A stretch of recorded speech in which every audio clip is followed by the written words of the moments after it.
اهلا بيكم في حلقه جديده هنتكلم فيها عن افضل 22 لاعب في الدوريات الكبرى. الاختيارات بقى هتبقى على اساس ايه؟ اول حاجه هتبقى على اساس قوه تاثيره، هل في غيابه فرقته بتتاثر ولا لا. تاني حاجه هتبقى عدد الاهداف والمساهمات. حط اللايك الجميل بتاعك واشترك في القناه وفعل زر الجرس، ويلا بينا نبدا حلقتنا.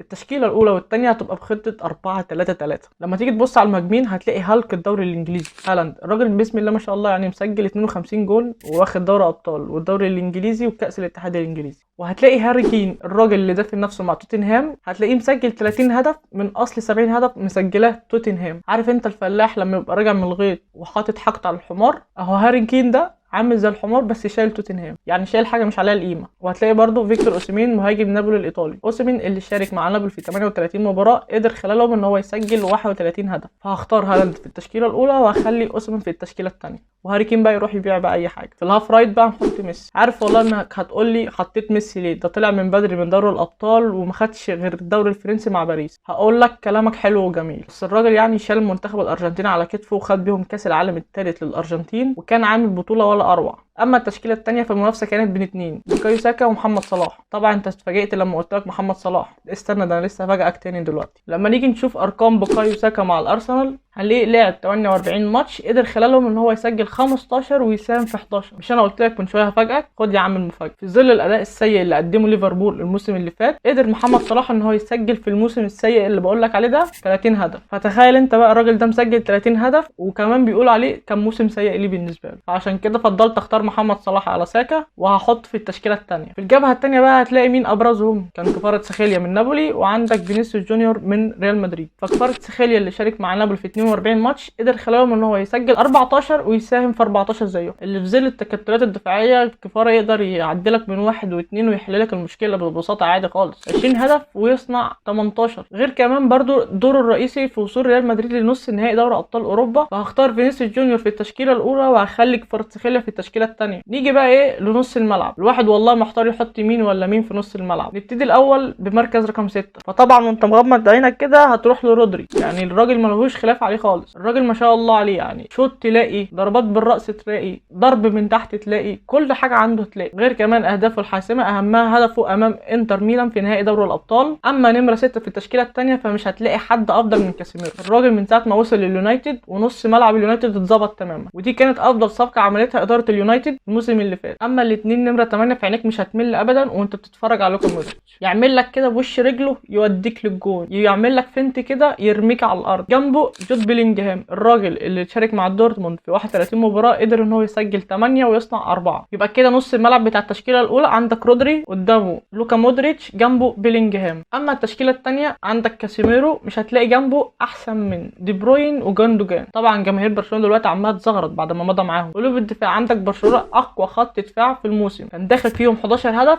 قبل ما يكملوا 38 مباراه. فهنحط كوندي وكريستنسن قلبين دفاع، وهنحط اراخو ناحيه اليمين. ناحيه الشمال هختار دي ماركو، الراجل كورته حلوه وكورته الهجوميه علي العال على طول فاتح شارع باسمه. يبقى كده خط دفاع التشكيله الاولى اراوخو وكوندي وكريستنسن ودي ماركو. في حراسه المرمى تير شتيجن اللي من ساعه ما زرع شعره الولا ايه نفسيته استريحت كده ورجع للفورمه تاني بدل ما القرف اللي كان بيقدمه الموسم اللي فات. في التشكيله الثانيه ناحيه اليمين عندك كيم مين جاي، الراجل الموسم اللي فات عامل موسم رائع قدر خلالها ان هو ياخد الدوري الايطالي مع نابولي. عندك بقى مين ممكن ينافسه؟ عندك ووكر، بس اغلبيه السيزون كان قاعد دكه، علشان كده هميل للكوري الجنوبي. ناحيه الشمال عندك مين بقى؟ ناتان اكي، الراجل كورته حلوه وما بيتعداش بسهوله كده بالسهل. مين بقى ممكن ينافسه؟ عندك كامافينجا، هو مش مركزه بس الراجل عامل ماتشات جامده في المركز ده. وعندك برضو ثيو هرنانديز بتاع ايه؟ بتاع الميلان. بس انا هختار اكي عشان واخد الثلاثيه. قلبين الدفاع بقى ايه؟ هختار جون ستونز، الراجل ده بيعمل لك وظيفتين في راجل واحد. المفروض بيبقى على الورق خط دفاع بس هو اصلا بيلعب خط وسط قدام مع جوارديولا. جنبه هيبقى مين؟ فرانشيسكو اتشيربي، الراجل عنده 35 سنه وعمل مباريات جيده الموسم ده مع الانتر. في حراسه المرمى عندك اونانا، الراجل ثقته في نفسه عاليه جدا وبيلعب برجلين الاثنين حلو قوي، وهو كان سبب في وصول الانتر لنهائي دوري الابطال.